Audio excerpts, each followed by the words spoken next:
Welcome to this explainer. Today, we're unpacking a truly fascinating business phenomenon.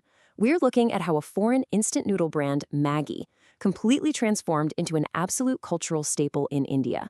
Honestly, it's a total masterclass in marketing. So let's break it down piece by piece. Let's just dive right into this staggering number. 6 billion. That's the estimated number of servings Nestle India sold in just a recent fiscal year. Actually, India is Maggi's largest global market right now. I mean, just think about the sheer logistical and cultural dominance required to move 6 billion servings of a single food product in one single year. It's absolutely mind-boggling. To understand exactly how they pull this off, we'll be following this agenda. First, the Indian noodle empire. Second, finding the perfect audience. Third, the 4 Ps of Maggi. Fourth, crises and fierce competitors. And finally, number 5, the road ahead.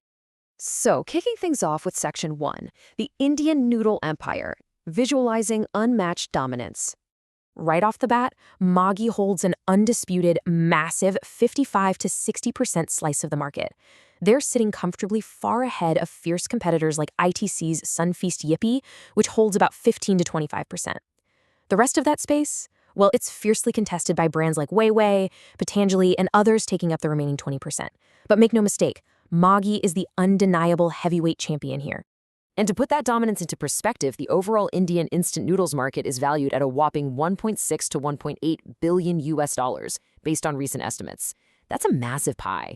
What's more, this isn't some stagnant space. Forecasts project it to keep growing at a strong double-digit rate. So maintaining that 60% share, it isn't just about selling snacks, it's a literal multi-billion-dollar prize.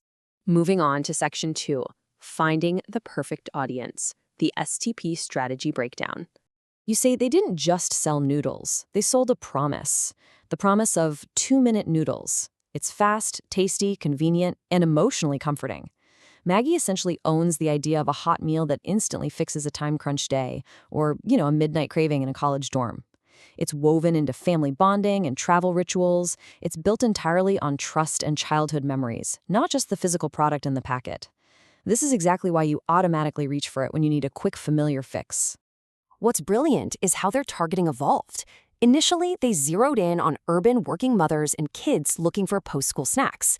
That's how they built this deep generational habit. But from there, the idea spread like wildfire. They expanded to become a mass-market phenomenon across all income levels and socioeconomic classes. And today, they are aggressively penetrating semi-urban and rural geographies. So whether you're a convenience seeker in a city high-rise or a nostalgia-driven family in a village, Maggi wants to be your answer. All right, let's look under the hood in Section 3, the 4 Ps of Maggi. Dissecting the marketing mix. This maps out their exact playbook across product, price, place, and promotion.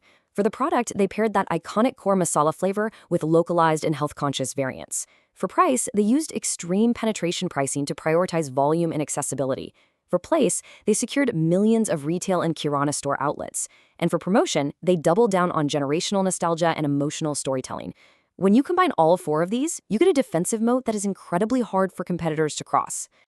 Looking a bit closer at price, Maggi's historic entry pack started at around just 2 rupees. This engineered an absolute masterclass in penetration pricing.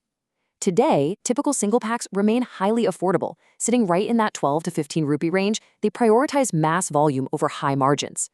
And actually, instead of raising prices when input costs increase, they'll often cleverly employ shrinkflation, just subtly adjusting the grammage or the actual weight of the noodles to manage costs while keeping that price tag steady. Because of this strategy, you can find a packet of Maggi literally anywhere. We're talking unmatched distribution scale via millions of direct and indirect outlets. They have a ubiquitous presence in college hostels, canteens, travel points, you name it. Plus, they're making a deep push into hundreds of thousands of rural villages, alongside rapidly growing their availability on e-commerce and quick commerce platforms. This absolute omnipresence guarantees you are never far from a bowl, completely reinforcing their powerful anytime, anywhere brand identity. And then there's promotion. The iconic Hindi phrase, "Mummy, bhook lagi hai," which means, "Mom, I'm hungry," beautifully illustrates their emotional storytelling. They bypass boring product features and focus directly on maternal comfort, families, and real consumer voices. This emotional grip, it makes it incredibly tough for any new entrant to steal customer loyalty.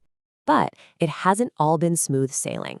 That brings us to Section 4, Crises and Fierce Competitors, Defending the Crown. See, Maggi launched in 1983 and completely defined the instant noodle category in India. But in 2015, they faced a massive safety controversy and a nationwide ban. This was a true existential crisis that nearly wiped out decades of work. Recovering in that post-2015 era required a masterclass in resilience, leaning heavily into nostalgia and rigorous trust building to win back market dominance. And in the present day, they're using that renewed trust to fight off entirely new rivals with health cues and spicy Korean-inspired variants. Those new rivals are highly strategic. Today, we're seeing a direct clash of strategies. Maggi relies heavily on the soothing, trusted comfort of its signature masala and generational trust. On the other hand, competitors are taking totally different angles. Yippee pitches a non-sticky texture, while brands like Samyang and Nongshim are targeting younger consumers with extreme spicy heat and premium Asian flavors. It's an aggressive, multi-front war for market share. Which leads us perfectly into our final segment, Section 5, The Road Ahead, Adapting to a Changing Market. To keep their crown, they are fighting on several fronts at once. They're pushing deeper into rural villages with highly affordable packs and local flavors, while simultaneously chasing the premium market through health cues, experimenting with atta, oats, and millet. Add to that a massive shift toward digital channels, influencers, and quick commerce, plus creating new consumption occasions by linking Maggi to travel stops and Sunday routines. You really see a legacy brand aggressively modernizing its entire playbook. Maggi took a foreign product and literally turned it into an Indian household staple. But I want to leave you with this question. Can a legacy brand, one so deeply rooted in childhood nostalgia, maintain its absolute dominance in a market that's rapidly shifting toward viral foreign trends and premium health foods? Can they hold that 60% line? It's going to be a totally fascinating battle to watch. Thank you for joining me for this explainer, and remember to keep questioning the strategies behind the products you see every day.